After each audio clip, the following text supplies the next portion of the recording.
this morning's update on the rose parterre.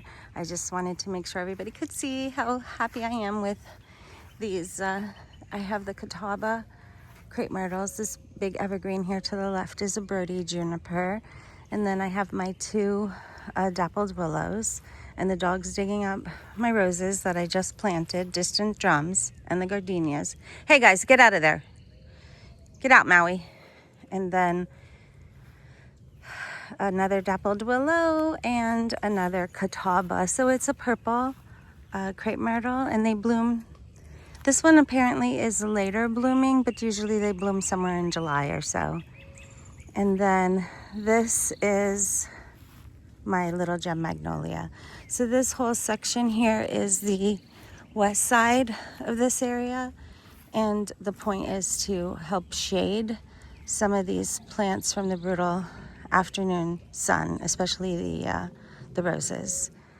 But yeah, so things are looking better. I think I'm gonna start tearing out that coreopsis because it looks a little wild, but I mean I like it, but ultimately we'll see how this rain goes. If the rain helps perk them up, then maybe they could stay a little bit longer.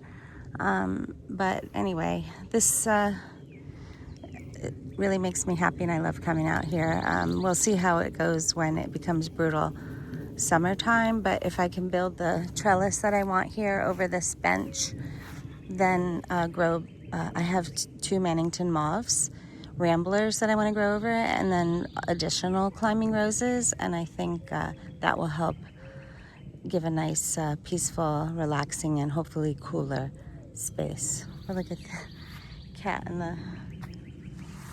I have gloves on, so that cat just snuggles up to all the dogs.